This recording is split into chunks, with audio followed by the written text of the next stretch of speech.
then. So I want to first start by acknowledging that we are meeting on the, sounds very loud, on the lands of the Kaurna people, which is unceded country, and pay respect to elders past and present. We kind of have a bit of a view here of some of the parts of the land. Some of the parts of the building have a really lovely view out the window, and we do have a lovely campus in which you can wander around with the lake up the top of the hill. If you're ever in city campus, that is also the lands of the Kaurna people, and a lovely space also to look out of the windows when you're fully engaged in your classes, obviously. So welcome everyone. I'm so glad to see so many of you in the room. It's fantastic. We kind of have had a period of having lots of people in the class, then we had COVID and had no people in the class, and then we've had a gradual kind of return of people coming back to the classroom, which is lovely. I'm also really excited that we have so many Australia Awards and international students here with us. This is the biggest cohort we have had since before COVID, so I'm very excited that you're all back with us. And I want to just acknowledge how much you contribute to our programs with the amount of knowledge that you bring with you from the countries that you come from, and how much you enrich how we think about things differently from what often is a white Western perspective that we teach, and how you challenge us with some of the things that we're thinking. So I want to acknowledge that you bring all of that with you. So I did mention that we're all probably starting from a different place. Many of you might have studied recently, within the last 2 or 3 years. Is there anyone that's studied the last couple of years? Okay, well that's good. And then there's some of you who are returning to study perhaps much, much longer than that. And that's fine too. Things shift and change across time. You'll have questions. This might feel like, oh my goodness, what was I thinking when I thought I was going to come back and study again? But it will all come together. It will be fine.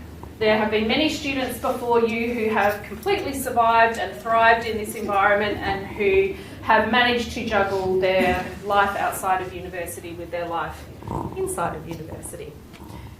I wasn't going to go through what it feels like about 72 slides worth of information about things like where to find your student card, how to get onto Flow, what to... Is that okay? Have you managed to navigate enrolment for a start? Yeah. Lots of nods. If you haven't, do you have questions? Are you worried? Do you need help? So I have to call Canvas. Canvas? Is that new? Oh, I started today. Okay. And when I walk into the old part, it never showed up. Okay, so I'm going to put that on the board as a question. Canvas and Flow are actually exactly the same thing, but when you look on the system, it will be called Flow. But they're exactly the same thing. Yeah. So Flow stands for Flinders Learning Online platform, and they use Canvas as that platform. Yeah. So it's a little bit confusing. Yeah. Can I just say something about the enrolment? Yes, can you use the microphone because we're recording, wherever one might be? Oh, are they?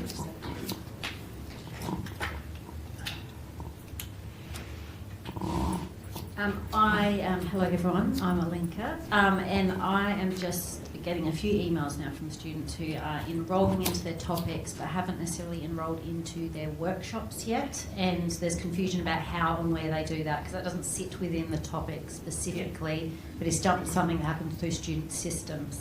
So we get you once you come through, so just maybe clarifying that, especially because we might have a lot of online students who for our interstate cohort online as well. Yes, absolutely. So maybe I'll talk about that one now. So if you manage to enrol in your topics, have you also managed to enrol in what would be a tutorial or a workshop? Yeah, great. Okay, so some of the confusion happens when students go, I'm enrolled, like I'm in this topic and it says I have to do a lecture, but I'm not enrolled in a lecture.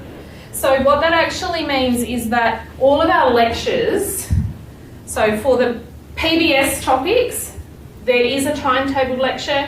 You can go and be in that lecture with a linker. It will be visible in your timetable. It is also recorded. Then your tutorials are then something that then you will go to discuss those kind of things. Tutorials are not recorded. In all of the topics, all of the topics, The lectures will actually be pre-recorded and be available on your Flow site. So rather than you coming and sitting in a room and just listening to someone for an hour, you will actually watch them in your own time. They're captioned, they're available online for you to watch before you come to the tutorial.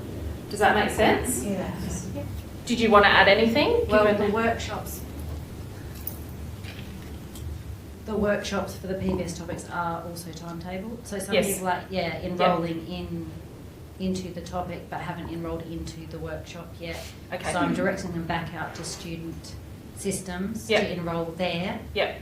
And I guess for us, of course, we can allocate you once you've enrolled into the topic, but it's really important that you go to the class that you've enrolled for, because they're capped just to make sure we don't have, you deciding, 1 week it's easier for me to come to this class, and you have 50 people rock up to one and 10 to the other. So that just helps us, and once they've enrolled, I think, on the system, it's clear to us which one they should be going to according to those capped numbers. I'm sorry if that sounds really confusing. It really, all I'm saying is you need to enrol in your workshop and we'll sort it all out there for you from So that is point. That's your time, I was going to say, that's your timetable, correct. I'm really embarrassed to say that I left my glasses at home today. So me looking at your timetable is just going to look like a few coloured bits on a page. Yeah. So that What does it say? I mean, Workshop 1, DSRS, yes. Tutorial, that indicates that what a link is. Yeah, you're good. And you're not enrolled in PBS topics anyway if you're doing the other graduate I don't certificate. even know what PBS is. Okay, so that positive behaviour support Okay. is what a link is referring to, and that's a very specific course where we do behaviour support topics, yes. There are 2 tutorials for There are PBS. 2 tutorials, you can choose one or the other. So for either for Wednesday or for Thursday? Either or, either or. I didn't know. You don't have to come to 2 tutorials for anything. You only need to choose one, but we have many options for some topics. Alright. Yeah, so just enrol in one of the workshops. I have this topic 9057 theory. Yep. Is it already have workshop 2 hours? Yes. So 9057, so disability theory and practice, which is a core topic. So I think everybody should be taking that. Great. That topic, there is, all of your stuff is online to watch, listen to, whatever. Then you either come to an internal tutorial, which from memory is Tuesday afternoon, or there is 2 tutorials online to choose from. You only need to come to 1 tutorial a week though, unless you really love us and want to hear 3 different people talk about the same thing. So most of the classes internally, there's only one option and one time, isn't there? Mostly, yes. Okay. There's a couple for PBS and there's a couple for for theory and practice because they're very big topics. Okay. Yeah. Everything else, if you're enrolled internally, you come to an internal class, and if you're enrolled online, you go to an online class. But if you happen to be sick one day and you can't come to the internal class, you are welcome to go to the online class in those core topics. But most of the Australia Awards students, I believe, will be studying internally in the classroom. Yep.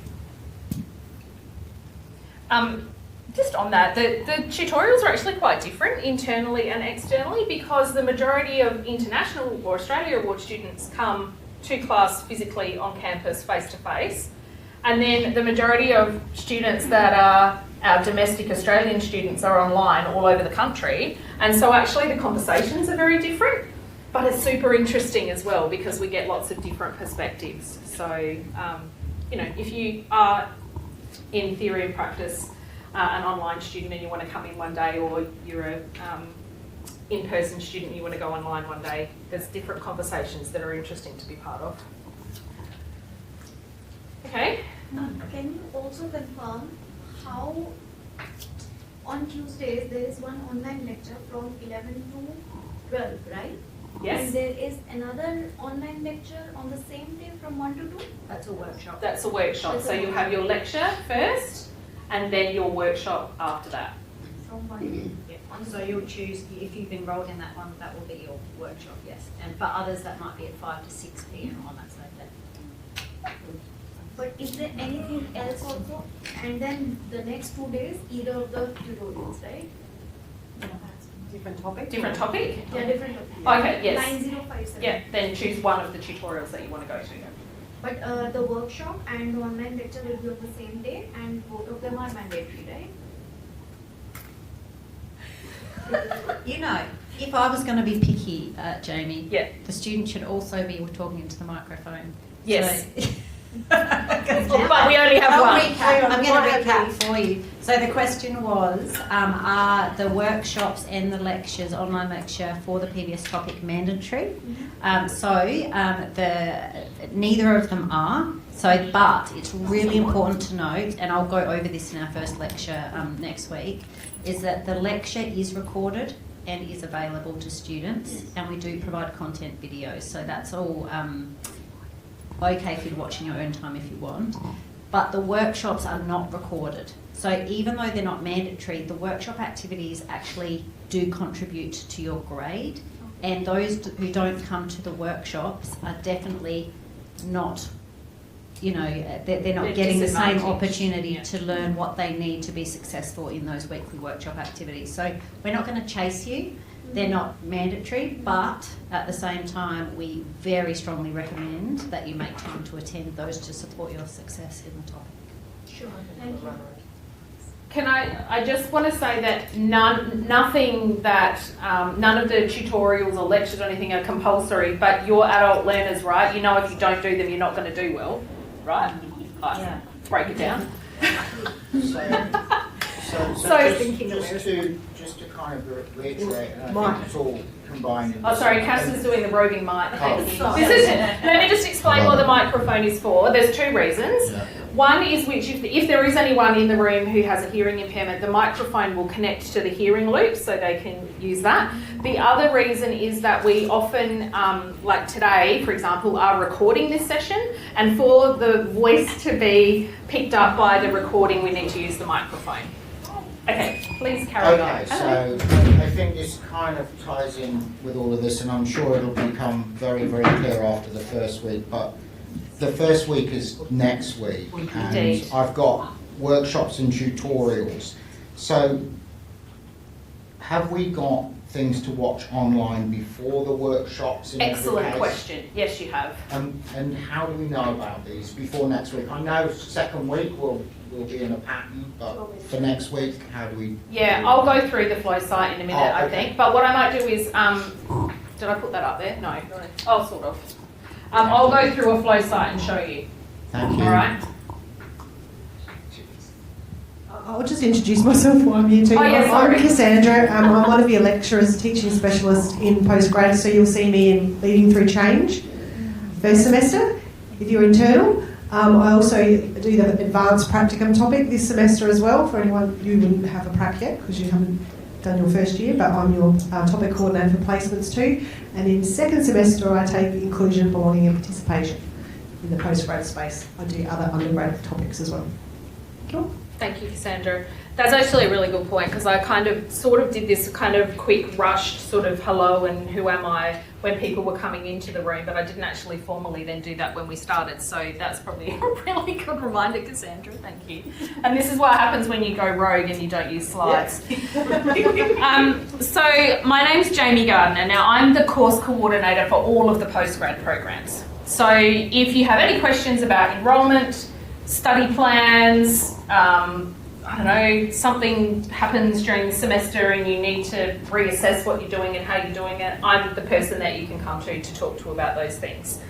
I also am the topic coordinator for the disability theory and practice topic. I also teach the policy topic in semester 2, and I teach in some undergrad things as well. I am a developmental educator and I'm also a social worker as well. My background has actually been mostly working with adults, my practice background, mostly working with adults with brain injury in community rehab. And then when I was doing some social work stuff, I was actually working in domestic and family violence in a women's shelter. So kind of got a bit of a mixed bag there. And I've also been teaching for probably about, 15, 16 years, something like that in this program. So any questions can come to me. Alinka, do you want to also introduce yourself, sort of Sorry, I should have done that first. I know that some people walk in the room and are very stressed about needing to know things, and that's just where I rolled. There's not a camera being recorded, is there? Yeah. There. I think it might not because the screen's Yeah, it's here. Oh, it is? Okay. Yeah. Hello. My name is Alinka, and I am, I don't know, I always find it hard to articulate my role, but I sort of coordinate the positive behaviour support teaching and research program here at Flinders across both the postgrad and undergraduate programs. So we have a third year PBS topic, we have specialist fourth year and postgrad positive behaviour support topics. I am topic coordinator and lecturer for all of the theory based PBS topics. So you'll see me around. I also have honours and masters and PhD students doing research in positive behaviour support,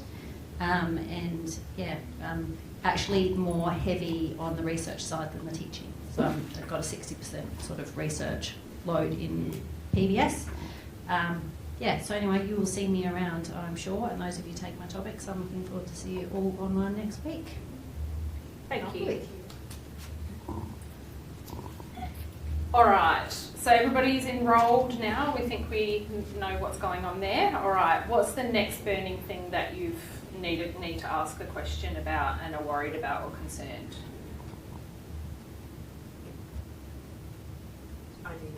ID cards? Yep. So you can get an ID card. You can do it online if you want to navigate that system. Otherwise, you can go up the hill, main campus, the big part up the top there that's huge and enormous with the lake in the middle.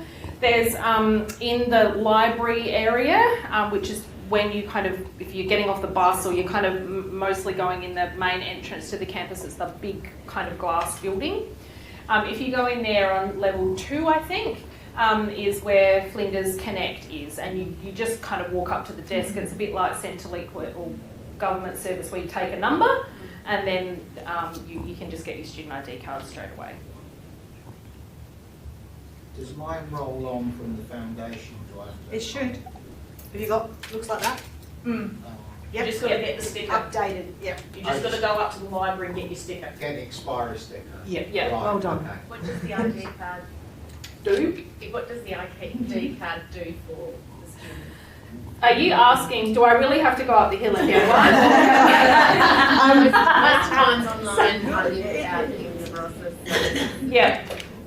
Go on, Cassie. It will get you access to any of the buildings if you come to campus. If you do choose to pop into a city campus, which you're entitled to go to as well, you can get access to each of the floors. You can only get access with your card to those levels. So if you want to use the city campus, you'll need one. If you're borrowing anything from a library, you'll need one.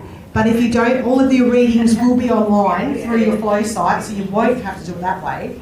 You won't need an ID card to look at any of our readings through the topics, but if you want to borrow a book, you'll need one. Or any other resource, or go to the gym or any of those types of services. Price travel as well. Public transport. Yeah, you could get discounted transport. So if you do any of those things, but as an online student, any of you can access the Flinders campuses at any time, and the city campus, I heard you said the Barossa, so you'll be closest to that one. If you wanted to use city campus, you can. Yeah. Okay. It's not going to prevent me. No, If no. I get there today. No. Yeah. It's fine. We have, I want to say 70 to 80% of our students are interstate. They probably don't have one. I'm pretty much on a par with them. Yeah. Okay, so I'm just going to leave it there. You probably should have one. The university probably want you to have one. If you're coming to campus, definitely get one. Yeah. But if this is the one time you're going to set foot on the campus, you may not need one, to be fair. Is that reasonable? Yeah. Yeah. We're all adults, right? Like, we know the consequences of our decisions and choices. I have two 18-year-olds at home, right? I'm in that transition period. I'm still learning.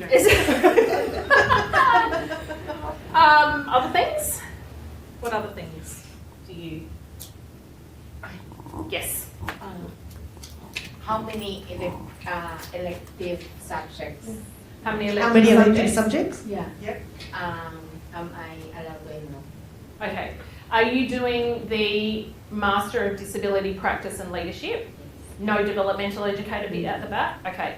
You've got a number of option topics that you can enrol in. I can't remember exactly how many, but depending on whether you're choosing to do research pathway or whether you're choosing to do coursework, you've got option topics as you go along. Because this is your first semester, just do the 4 DSRS disability topics that we recommend, and then as you go through, you'll learn from other students about different topics that you can do. You can ask questions about different topics, you'll know more about things, and we can have a discussion about your study plan moving forward. But for first semester, you can absolutely just do the DSRS topics. There's lots of opportunity to do other topics in the future. There was a question about, can I do other option topics outside of DSRS? For the Masters program, yes, you can. For the Masters without the developmental education bit on the end, there's many option topics you can choose from. Yes, you can do some in women's and gender studies, policy, wherever. And if you need to ask a question about that, again, enrol for first semester in DSRS topics, and we can sort your study plan out about that later. For the developmental education Masters, for PBS, there aren't many options. In fact, PBS, there are no options. For the disability, developmental education Masters, there's one option topic. One option. Yep. All right. Yep. I'm Pani. I'm enrolled in graduate studies in positive behavior support. Yep. A bit stressed about the referencing system, all assignments. Yeah. Yeah, because last time I studied in uni was like 15 years ago, and it was Yeah. quite different. It was back home, so referencing was not big issue. Here, I've heard from everyone that be worried about be careful about references and stuff. Do you want to get the slide up for that? I'll show you a slide. I can also, graduate stick in positive behaviour support. I can also talk to that quickly while she's getting the slide up. All right. Is that all right? Yeah, no, You're going to regret me coming. No. It's all good. I just wanted to reassure you that there's very little referencing in our topic. Apart at all. from In our one. disability. Except for the disability, so you can stress about Jamie's topic. No, I'm joking. But not so much about ours. Ours are very practice focused. So we learn theory, and then our topics are very much focused on like taking that theory and putting it into practice. So really practice-based activities. So referencing is not such a big issue, but demonstrating an understanding of theory is the thing that we're focused on. But you will need to know how to reference. Probably more for Jamie's topics. Yeah. Can I just ask, how does that look online? Yep. What do you mean? How does that look online? More practice rather than theory? More practice. So Application. I think what you're saying, the application of the theory to yeah. practice. So not the way doing in the which- practice, talking about what it would look like in practice. Does that make sense? So where instead of writing a theoretical essay about behaviour assessment and formulation, we are developing a report based on a case study that utilises our knowledge of theory. Does that make sense? So the assessments are more report. That's right. The sorts What of you would things, do. yeah, What you would the do things in that you would need to be able to do out in practice. Yeah. I know there will be resources provided and we can borrow it from the Yep. library and all. Yep. Is there any particular book that we must buy anyway? Like would be handy? Textbook. Yeah, so that question was just about if there's a required textbook. There isn't a required textbook. All of the readings, including the textbook chapters, will be provided as e-readings through the readings link on Flow. So, and I provide some information. The week one module is already available for the PBS topic this semester, so you can go in and it will talk to you about the readings, foundational readings, and a textbook that we do draw from. You can get it if you want to. It's a great resource, but it's not required for the topic either. Can we use any AI for spell check and grammar? Can I come back to that one? Yep. That's a good Yep. question. Good question.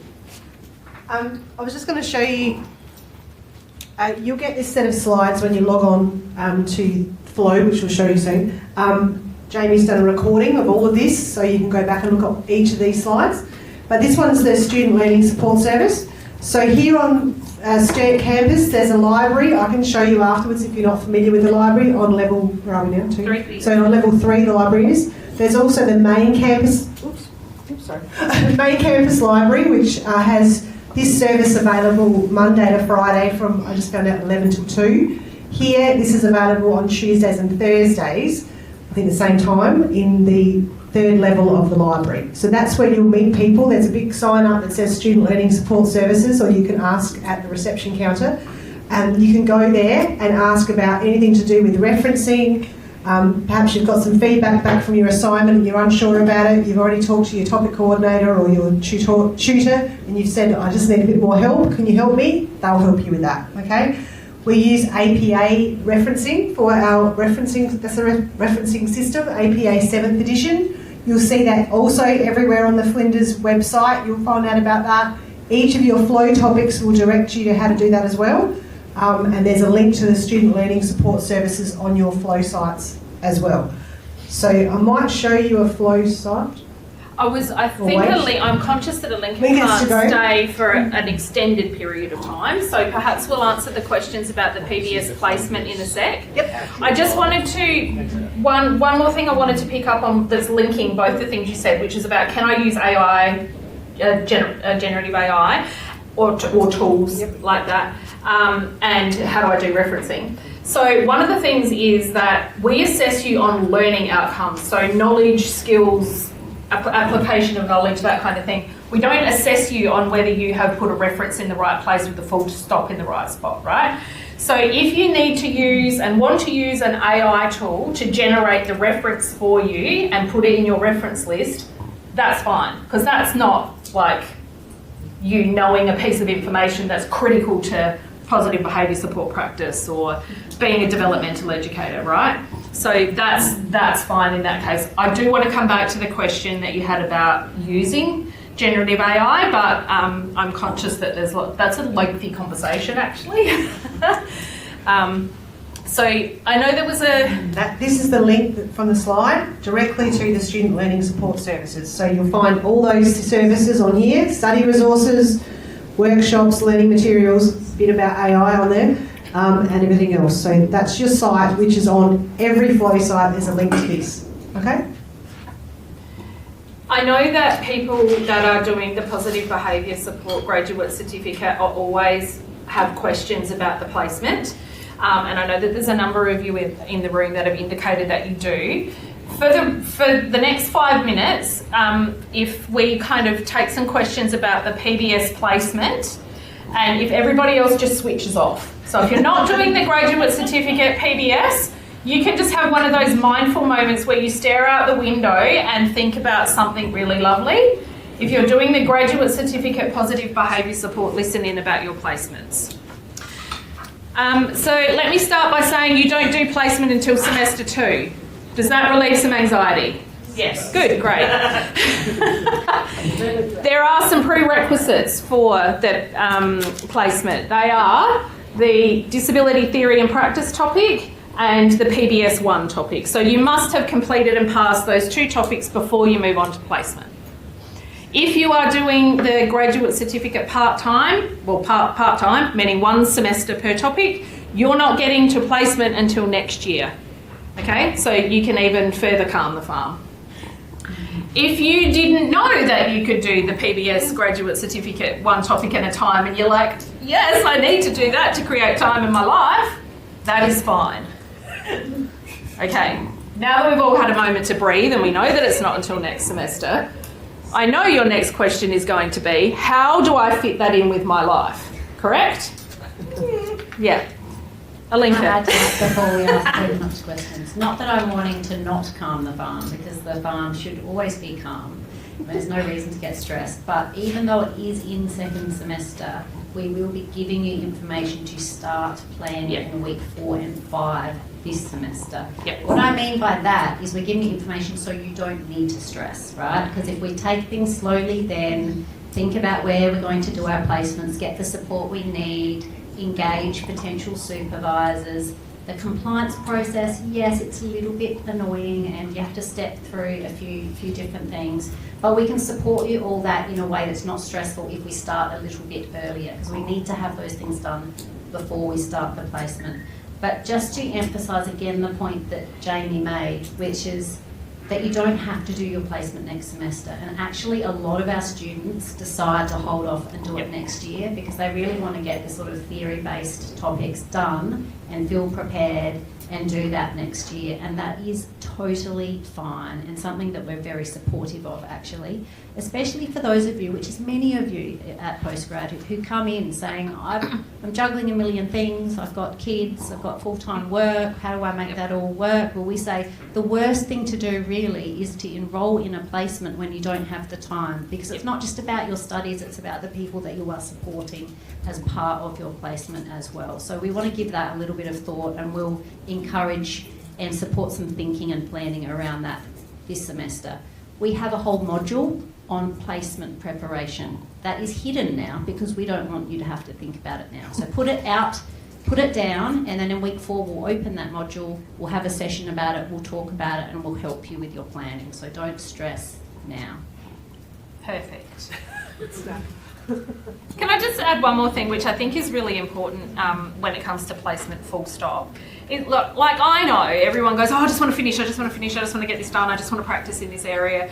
But the point is about ethical practice, about thinking about what you can actually give to the person you're working with on placement. It's not just about you doing learning, but it's about you actually being in someone else's life, and a person with a disability, their family, their support network, the organisation, all those kind of things.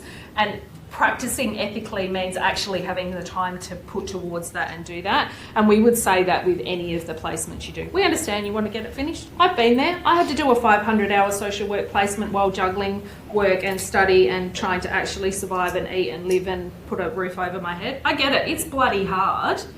But we will support you through the process. If you need to delay your placement by 6 months, it's totally fine.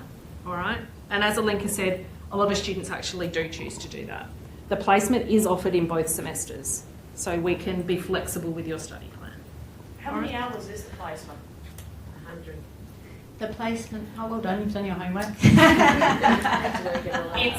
It's 100 hours of time, but more, there is also some content and assessments around that, which again, I don't need to go into the details about now, but it's 100 hours sort of contact time or time preparing the reports and things needed for the particular person and family that you're supporting. And if you've enrolled in all 4 of the PBS topics, you're already in the placement topic. Yes, that's right. So the question was if you've been enrolled in all of the 4 topics, you've enrolled in the placement topic, so that's right. So if you're enrolled part-time, which is the only way to enrol in the PBS grad cert because of, don't need to go into that, do I? It means first semester that you're doing the disability topic, you're doing PBS Theory to Practice 1, second semester you're doing PBS Theory to Practice 2 and the practicum. Now it's important to note that the PBS Theory to Practice 2 is what we call is a co-requisite or prereq for the practicum. So that means that you can't just enrol in the prac and not the theory-based topic. You either need to do both, or if you're doing one, it can only be the theory-based topic, because we're still supporting your learning and development around that theory and knowledge and skills that you need to be successful in that placement. So yeah, just being transparent about what you need. Yeah, that's right. Can I also just say that if at any point stuff happens in life, you go, oh God, I just can't, I've got behind, or I can't keep up, or something's happened in life or whatever, we can always help you with your study plan. Like, you don't have to work it out by yourself. If you ring and go, I'm in this predicament, can you help? Yes, we can, is the answer to that question. And there's lots of different ways that we can help to be flexible around what to happen. We've been doing this a while now, and we've probably had a student that's come to us with a multitude of things, and we've got lots of different ways of navigating systems to make sure that we can support you to do what you need to do. How far into second semester does the placement start? Right at the beginning, and that's why we get ready in first semester. So I guess one more thing I just want to say as far as thinking about your placement, and I think this is really relevant to practice as well, is that we often say, well, I've got this one day that I'm available, or this half day, so I'm going to block out that time to do my placement.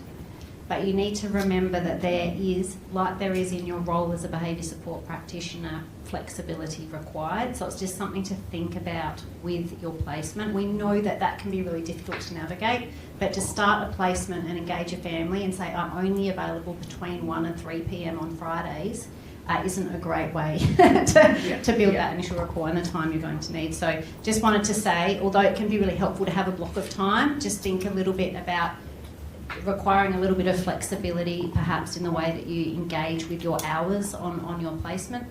I know that a lot of people say, oh, I've been out in the field for ages, I've got heaps of practice experience, do I need to do the placement? This is a common question that Jamie and I both receive from our students. I just wanted to tell you that those students that have tried to get credit for their placements, which by the way you can't do because it's the only postgrad PBS placement being offered, so you can't get credit for that, but it's those students that come to us afterwards and say, thank goodness I couldn't get credit for this topic because it really helped us understand how these skills are applied in practice. And it's a really important thing to help a transition out into professional practice. So I guess I just wanted to say to that to preempt those sorts of questions that might come through to us as well. Now, do we have to find where we're going, or will you support finding somewhere for us? So the question was whether you find a placement organisation or whether we find one for you. In the first instance, we ask that you try and find a placement on your own. We do have a list of organisations and names that we've had some really great placement experiences with that we can give to students to start them having a think about where they want to engage. This is one placement where you can actually do the placement in a current place of work, but there's some rules around what that looks like. But we don't encourage it. Okay? We don't encourage it because what we find is it's actually really nice to not have the tension between what's my work and what's my placement and trying to find other supervisors. But also in positive behaviour support, it's really great to go get experience of how other people are approaching their practice and what they're doing as well. So just, I guess, we're flexible, but we're still encouraging you to try and do placements elsewhere where that is at all possible. If you're finding it hard to find a placement organisation or an agency supervisor, and we've given you some information about those potential organisations, then we definitely will get involved and support you in that next step. I also just wanted to say that I'm actually not the topic coordinator for the placement topic. So the topic coordinator is Kimberly Louise, and she's very helpful, and our PBS team works very closely together, so she'll be available for any supports and questions as well. Sorry, did you have a question before I? I'm not sure if that's a question for you. So about the supervisor for the placement, was it from the organisation you're doing the placement? Are you still talking PBS placements? Yeah. Good. Because they're different, the other ones. That's right. It is a bit different to your other placements. So with the positive behaviour support practicum topic, you will have an agency supervisor, so someone from the agency that supports your practice, but you will also have a university mentor. Okay, so that's a really important person to be connecting with throughout your placement because they're the ones that help you make sure you're taking those sort of new technical skills and knowledge that you've learnt and that they are being translated to practice. So they'll be supporting you with the agency supervisor throughout the placement. So you'll have meetings together with a university mentor and an agency supervisor. And we allocate your university mentor. That agency supervisor is from the place you do. That's right. So the agency supervisor is from the host agency. Yeah. Thank you. Okay, can we park the PBS Yes. placement for now, and can you calm your farms again? And can you, when you get into about week 4 or 5, can we then start asking these questions again? Is that okay? There's nothing else that's like, it's killing you and you're sitting there and like this on your seat, like, yeah, you all right? We're okay? All right, good. So everybody else that was not part of the PBS conversation, can you bring yourself back into the room and back into the conversation now? There's a couple of things that I noted that Alinka was talking about. No one has asked a question about credit yet, but someone might have that question. So when we're talking about credit, that's for credit for previous study. So can I just give you a few principles in which we do and don't grant credit? So to be eligible for credit in a postgraduate program, it cannot be based on your work experience. So you can't say, I've been working in the field for 25 years and so then I should get credit for whatever. it can't be based on your work life experience. So there's one. The second one is around the placement. So as Alinka has mentioned, the PBS placement, there's no credit given for the PBS placement. The PBS topics and placement are very closely linked on the positive behaviour support, help me out here, framework, NDIS, hang on, let me start again. The NDIS Quality and Safeguard Commission, PBS, competency framework. Have I got that right? Well, yeah, it has, but I'd probably say not entirely either. So it's a bit of a loaded one, that one. But we do make sure that you meet the capabilities required. But that's the minimum, right? Yeah. We teach to best practice. So it's really important to know that we are not just teaching you to meet minimum obligations to practice. But what we need to do is assess competency, and we can't assess competency if you've done it away from us. As many of you would know in the disability sector, PBS sector, there's a varying amount of fantastic practice and sometimes not so fantastic practice, and we can't assess competency in that space. Did you have a question? Do you assess competency to be NDIS? No. But you then have to do the... No, but we don't, because it's mapped against that, but we can't say, yes, tick, here you go to the NDIS though. I know that I don't want to steal time. I just want to say to you that we're going to have that discussion next week, because it's an evolving field at the moment. There's stuff happening and changing now within the Commission.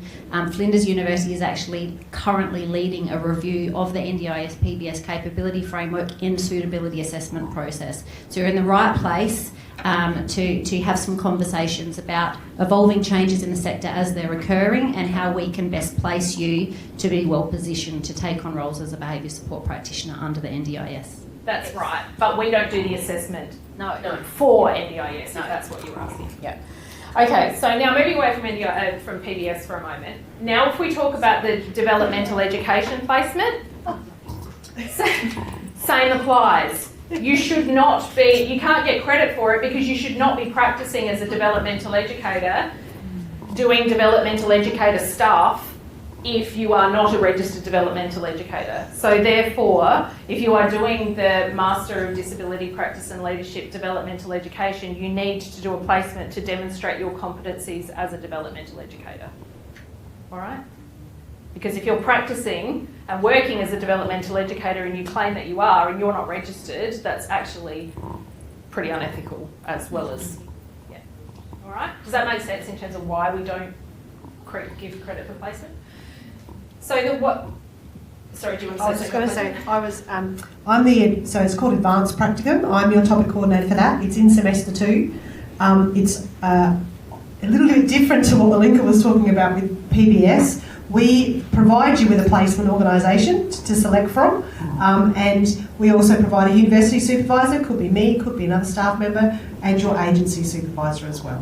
So that's 150 hours though, so it's a little bit different again. Again, it's not till second year. It's not till second year semester. In your final semester, right? So you've got 3 semesters before we get to that. So, right, so that's only if you're doing the Masters of Disability and Developmental Education. Yes. DE stream. Yeah. All right. You have another question?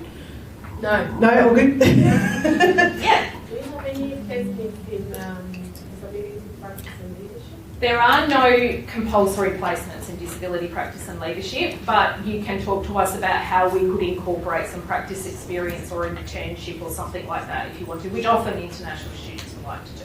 Yeah. But again, not in first semester. Okay. Yeah, sadly in first. And if we have to do that, do we have to do any vaccines of some sort? Yeah. Yeah, Yes. but again, you have an opportunity to do that, but that will be things that you will do before you get to placement, which is a year and a half away. Yeah, plenty of time, and we have a great team here at Flinders called the WIL team, which is Work Integrated Learning Team. They'll help you do all of that, so it might help as well. Yeah. Okay. So given no one's doing a placement this semester, can we park placement now? Excellent. Can I go back to my final point about credit?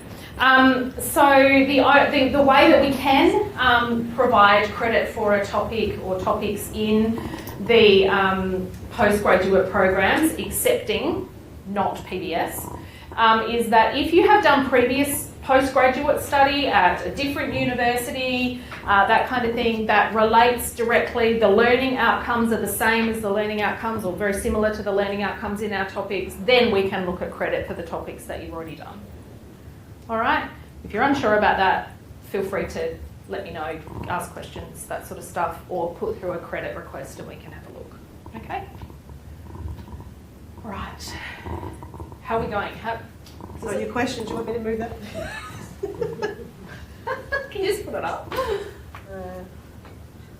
Maybe. Did you want to go through the flow now? Do you want to go through flow? Do you want to have a look at that? All right, cool. All right, let's do that. One I prepared earlier. So when you get onto your Flinders website, you'll see over here this little thing called Quick Links. It'll take you to your Okta dashboard. Making sense at the moment? So Okta dashboard will open up and you'll have all these little tiles on there. And this thing here is called Flow, Flinders Learning Online.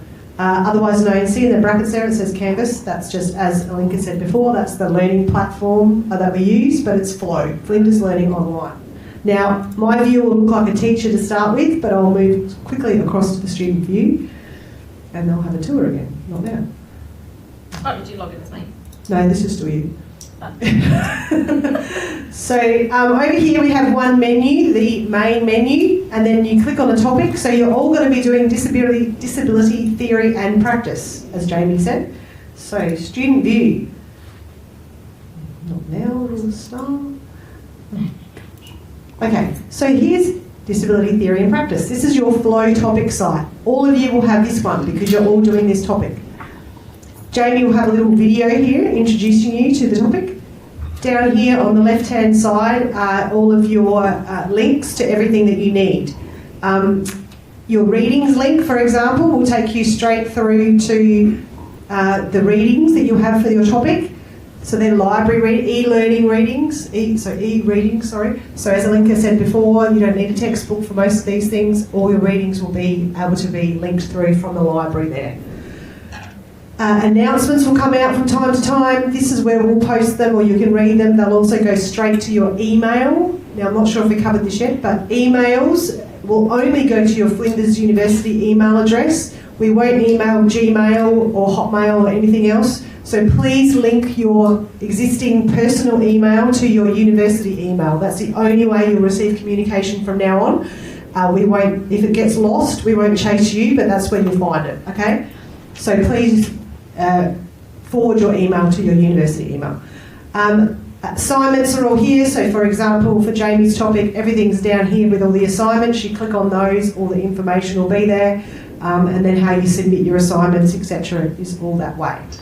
Can I just say when it comes to assignments, like you're not doing a topic just to do the assignments, all right? It's actually, can I have the journey conversation? It's about the journey, not the destination, right? Yeah. So it's not about just doing the assignments to get a pass in the topic. It's actually about the journey and the discussion and the things that you learn from others and within the topic that's actually the most rich part of your learning experience. When you see, yes, that is the quick way to find the assignment if it's due and you're literally going in to submit it. But if you can work through the modules, it will actually guide you through the content that supports the assignment. All right? What we're not doing is we're not testing your current knowledge. We're actually getting you to do a journey of new learning and then points at the way where we need to do a few assessments. All right? So the way the courses are divided are into modules. So the first module here is find your way through this topic. Now, we talked about a few of these things around supports and things. So if you click on this will actually link to that student learning support I showed before. Library will be here. Disability health and counselling services. Tech support, an acceptable use of technology, which we'll get to as well. All of these open up and provide you with a direct link to those sites. Okay, so that's on every topic, you'll find that. As I said, each of the topics are broken down into modules. In your module, you'll get your lecture as well there. So Jamie's first I'm not going to show you the topic week 1, that's next week. But if you click on this, this will take you to what's expected of you in this topic. You scroll down and you just keep pressing next, and it'll take you to the next page. All right? So as you do that, you'll find lots of resources. We often give you little videos and things. But you'll also find your lecture. So when someone asked before, where are lectures? They're not lectures in a classroom anymore, they're lectures online in Flow, but you'll attend your tutorials. You please watch your lectures before you come to your tutorials, because the content is discussed in tutorials. We're not going to redo the lecture or go through the lecture materials. It's an expectation that you come to tutorials having looked at the lecture material, read the readings, otherwise there's not much point coming really. But the discussion is richer and it gets you more involved if you've done that beforehand. And it is a requirement of your studies to do that beforehand. I was just going to say, can I explain to you why we've done it that way too? It's to allow for the most flexibility possible for you as a postgrad student who are juggling umpteen different things in life. It's so that you can watch the lecture, do the reading, go through the content and do all of these things in the modules in whatever time suits you. If you want to do that at 2 a.m, you're welcome to. And it's the most flexible we can be with as much content as possible, and the tutorials provide the opportunity for you to connect, go through, ask questions, do those kind of things, so that you've got the most possible flexibility with your study as possible. All the postgrad run every 2 weeks, do they? Most postgrad topics will run every other week. So tutorials. Yeah. So you'll have weeks 1, 3, 5, etc. However, there's another couple that are a bit odd, like mine, leading through change will run so it starts in week 2, 4, 6, 8, 10, 12. Okay, so it's in between the other ones. So just make sure you look at your timetable and realise that on your Flow sites, one might be the even weeks and one might be the odd weeks. Okay, but most topics are run every other week. Apart from PBS, which is late. Sorry. Can I just add really quickly that just you might find some differences on the Flow sites too, because sometimes topics have a slightly different order or structure because it's best for that topic. So as you're looking at this, you'll see all topics have modules, you work through the modules, that's really consistent. What's in those modules, the way that they're laid out might be slightly different, and it might sound a little bit confusing because in this topic's that and that topic's this, but if you just go to Flow for your topic, you will find the information that you need for that topic, and then just make sure those things are in your diaries and you'll be okay. It's not that complicated once you just use this as your guide and going into that finding your way in this topic or that topic information. That will be the first module there for you to have a look at and get your head around what's required. I just say that because I know that some of the structuring of those early topics looks a bit different in the PBS, but it's all very logical, and if it's not, you should tell me. So I've just asked Cass to go to, so this is in the module, so if you're following module 1 and you start at page 1 and you click next, you're watching stuff along the way, right? You're not just clicking next. And then you get to the page that says tutorial. It'll say, this is what we're doing in tutorials, be prepared for this. And then it actually lists when the tutorials are. It lists the date, it lists the time, and it lists how to get there. Alrighty? And that's in the theory and practice topic. After week 1 and your first tutorial, you're going to be all over this stuff. It'll be fine. Alright? Oh, sure. Yeah, okay. Anything else? Linka, thank you so much for joining us. Thank you so much. No, it's all good. Thank you, Linka. Thank you for being here. Good luck with your studies, everybody. Some of you might be wondering as well, you would have got an invitation from each of your topics for a Teams site, so MS Teams. Did you get one of those? An email, yep. So for the online students who are studying from all over Australia, that's how they'll access their topics, or if you're studying online, you'll attend those online tutorials via Teams. So in each topic, you click over here to the left and there is a Microsoft Teams class. So that's where you'll enter the tutorial, and it will take you through to a little tile as well. Keep clicking and you'll get onto that. It'll also should have put that invitation in your calendar. All right? So if you don't want to come to class 1 week, or you're unable to because you're sick or some other reason you can't come to class, you would have all got those MS Teams invitations, so you can join that way as well. Or if you're studying online, that's the way you do it. Okay? There's a couple of topics with more than one tutorial. You would have got sent the invitation for both. You only need to come to one tutorial / workshop a week. All right. So if it's the PBS topic, you only need to choose one. If it's the theory and practice student topic, and you're an online student, you only need to come to one. All right. Are there any other questions about flow? Can I just say, this is just a tip, and if you don't get it right the first time, it's okay, we'll remind you, but you may have problems if you try and log into MS Teams or come to the tutorial using your work or personal email and login. So, but it will absolutely benefit you greatly in the first week to take this information, because otherwise you're going to freak out and stress out because you can't get into the tube, right? So if you use Teams for work or personal or whatever, log out, log back in using your university fan and password. That way you have full access to everything that we use. You have full access to the Teams. Otherwise, there are things like you can't even get into the class, right? Chat. Yep. Yeah, and you can't access the chat, you can't present, you can't share your screen, you can't do all of these other things. So if you can make sure that you log in with your university fan and password, that will help you to make sure everything's working properly. Does that make sense to everyone? Great. Okay. Any other flow questions while I'm here? All good? Lovely. Okay, we'll leave flow alone. Does anybody need to stand up, move, stretch, had too much coffee, go to the bathroom, do any of those things? Does anyone need a break? Eat. Eat an apple while I'm not drawing attention to myself. All right. Feel free to move if you need to, no problems at all.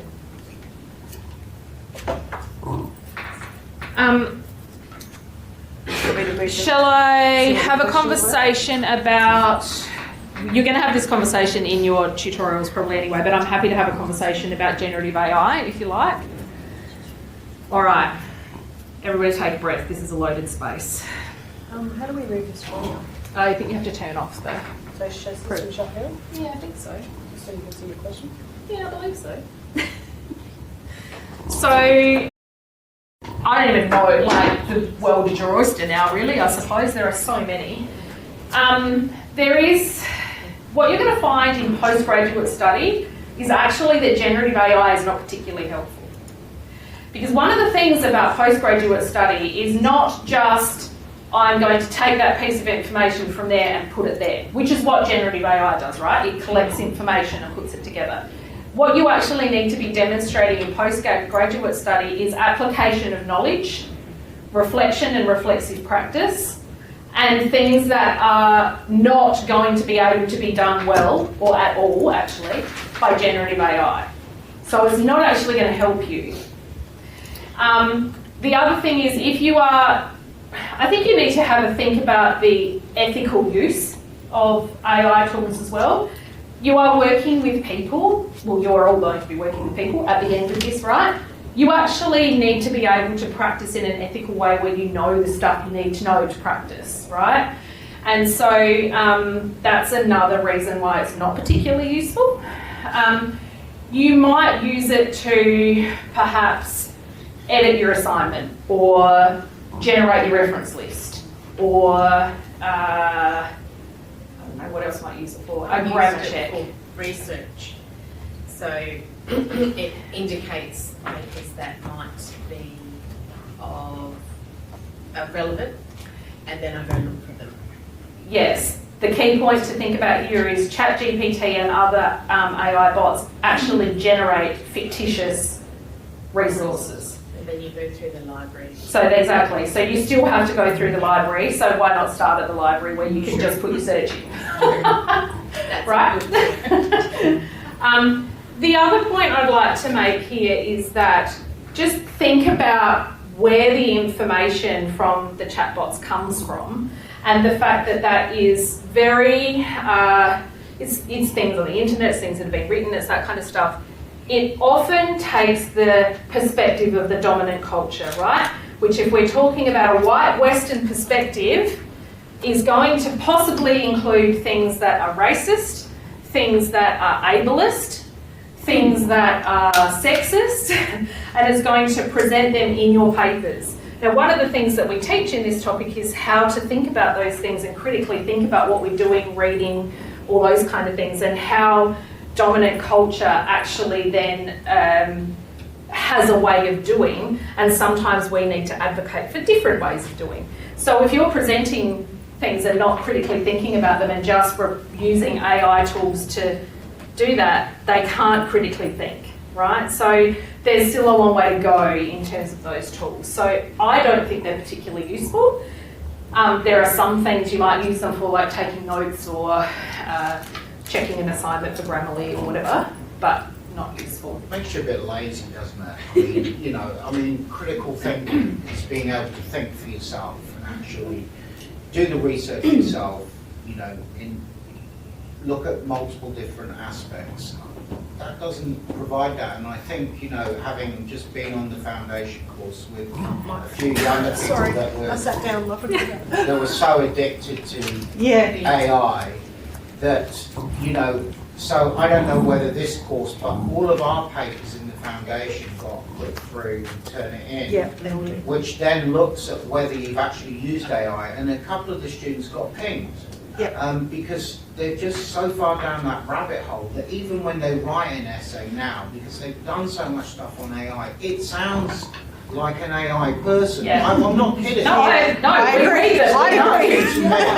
But this is how, as somebody who hasn't studied for 30 years, I've got no idea about AI. I go old school, I look up research, and you know what? The marks prove from at least the foundation course that it's superior to the guys that were just purely doing the AI stuff. Being able to critically think and evaluate is surely vitally important in this space, correct?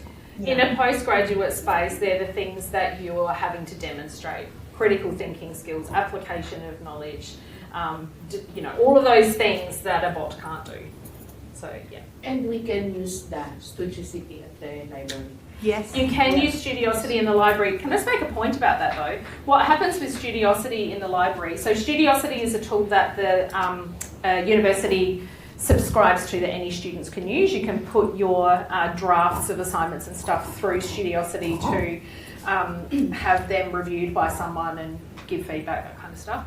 Can I just say that the person on the other end that's getting paid to look at your assignment and whatever is sometimes just chucking it through ChatGPT. So, oh no.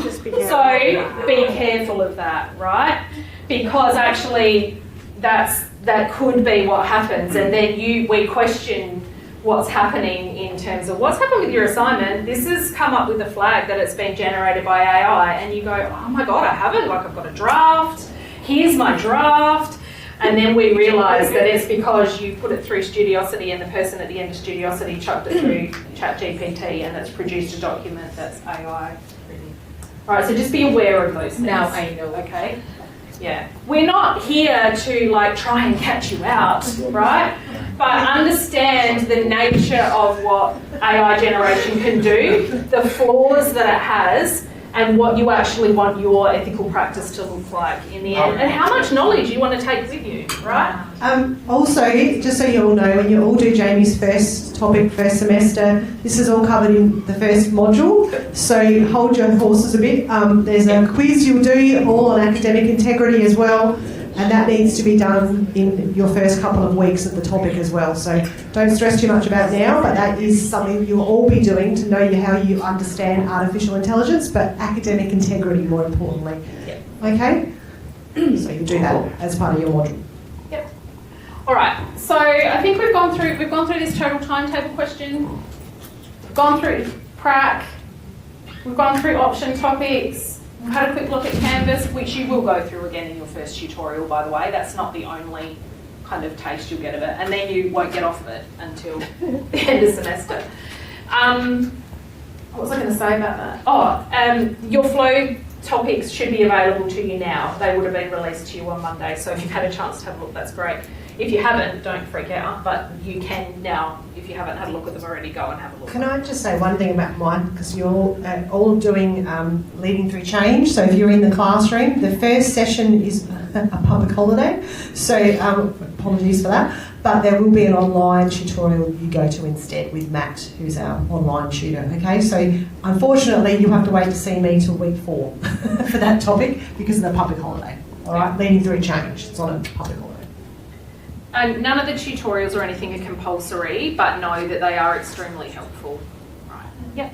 I was trying to open a resource in one of the reading section, and it directed me to a website known as DOI. What is that? Oh, so the library took you there? Yeah. Yeah. Okay, I'll show you. You will need to be logged in to be able to access your readings to the library, and it should take you to direct, like if you go to the reading list and then to the reading, it should take you directly to be able to download That that. particular link I could not open. It directed me to DOI.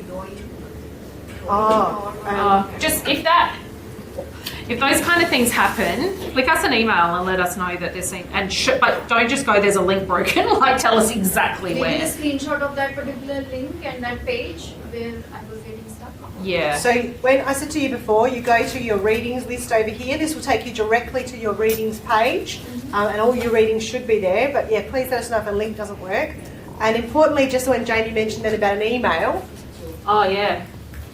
I'm sure I can say. Okay, I was going to say, yeah, this is kind of a favour to us, which makes our lives and yours actually so much easier. Just to give you some context, I topic coordinate 2 topics and teach into 3. In one topic alone, I have 130 students. In another topic, I have 100 students. In another topic, I have 35.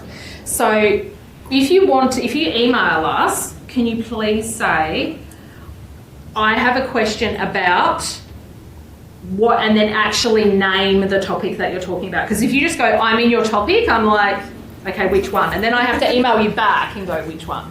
I've found it's always good for tutors and topic coordinators if you put the topic code in the subject line. Perfect. Totes. That works for us. Like that, I've done that the last 4 years, and then it's just an instant. Oh, they know know exactly which class you're in and which topic it is. Done. Perfect. Easy. And then you just launch into your question in the in the body of the email. The other thing is, certainly email us, that's fine, but know that I haven't even logged onto my email today because I've been in orientation sessions, all right? So know that that's not the fastest way to get a response. If you're in the topic, go to the discussion forum, post it in the general discussion if it's a question that is about the topic or whatever. There is going to be me as the topic coordinator, 2 tutors and a bunch of students who can probably answer that question. We'll answer it far quicker than me on the other end of email, all right? If it's a personal thing, obviously, it's flick it through email. We don't want you to put your life story in a discussion post for 130 other students to see. But, please email us in that case. But if it's a question about the topic, like a broken link, pop it in there. Yeah. So I don't get 7 students telling me there's a broken link in my email, but it's in one place and I can fix it and respond to everyone. Great. All good? No more questions? Yep. All right. Yep. I'm back on that board. Oh, I think we've got to the last of all of them. You did on the but are there any other questions? Things you're feeling overwhelmed about? Still nervous? Are you all okay with getting here? Parking? So this week parking's free, I believe. That's O week. After that, please pay for parking because you'll get fined. And it's expensive. It is expensive. There's a Cello app that you can download and put on your phone. So I'll just take you back to the slides with that for transport. Again, this is all on the General Flow site, which I believe you all have access to as well. Transport. So, I should have said current slide.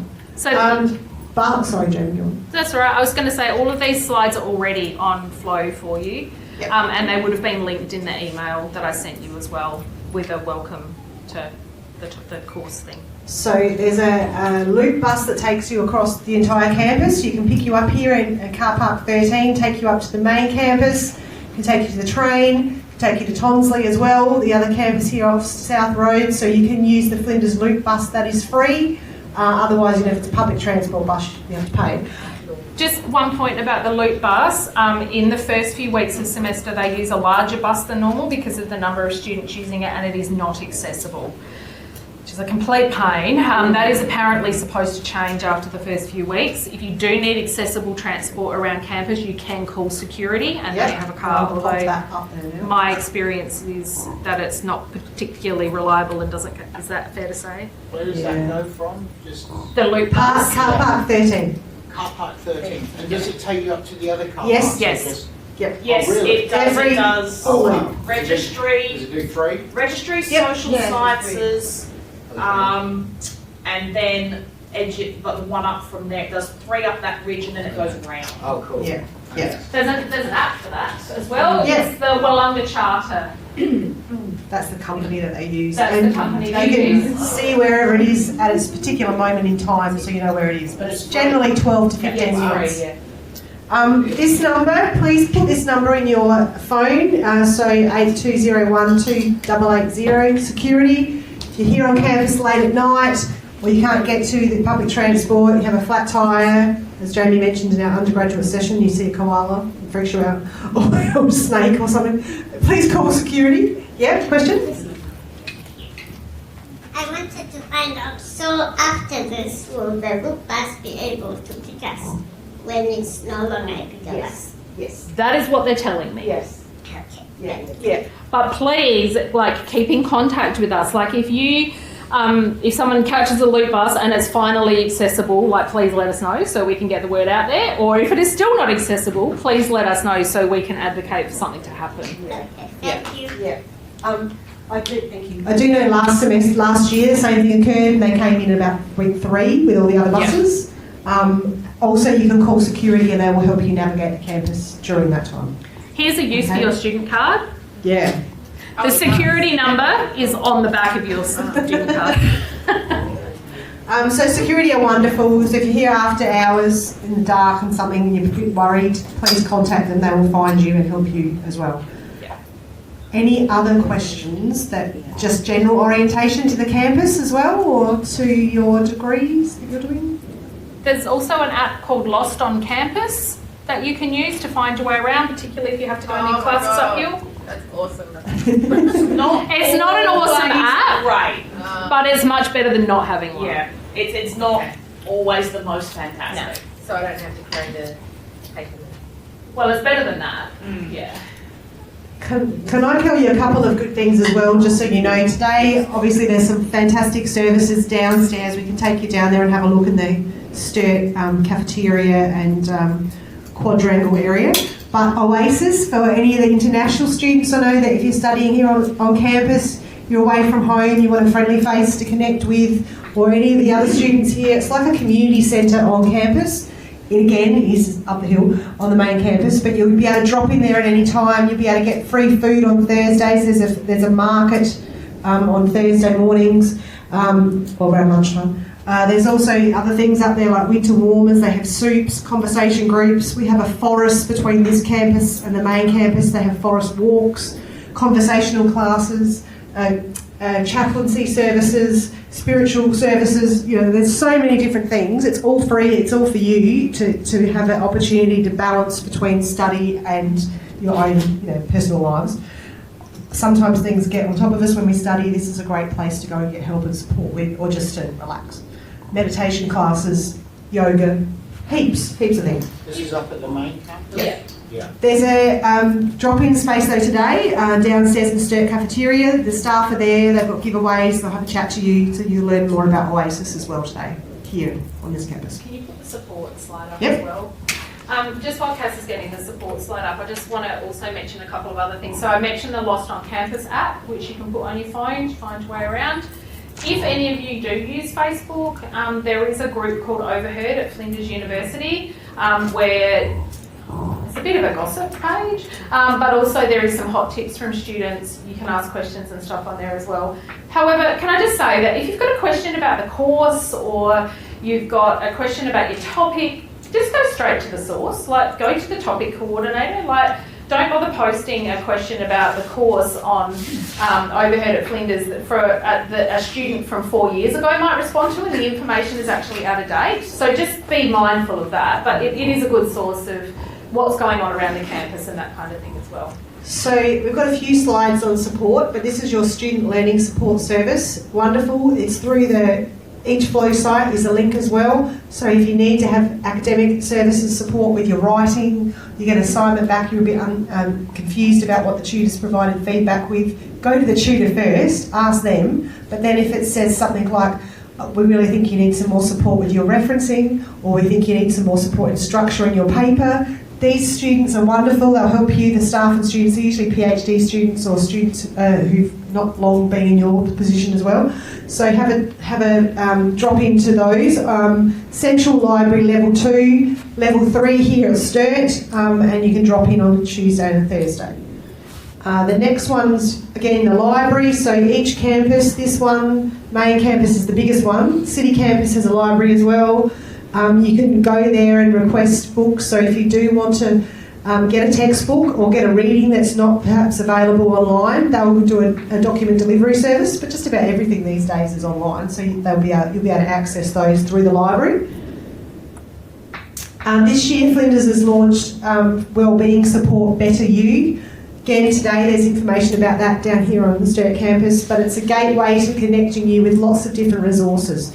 So things like emotional, physical, social, spiritual health and support. So you're studying nearly over 10 hours a week per topic. So if you're doing 4 topics, think about that, that's 40 hours a week of study that you're doing. You need to look after you as well. So you might have a family, you might have 2 dogs like me that are rat bags.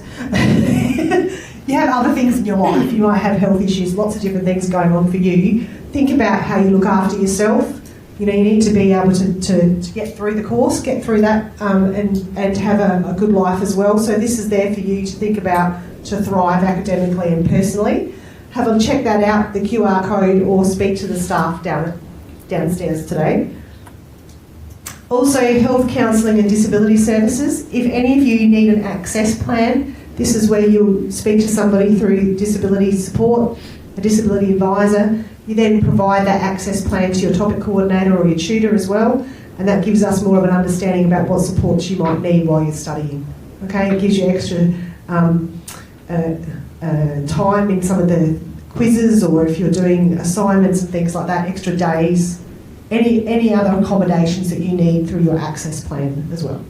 Also, if you're needing to talk to a doctor or a nurse, again, that's where the card might come in handy, but accessing those, they're free of charge. There's a campus doctor on, you'll have to book, of course, but it's bulk billed, and also a counsellor.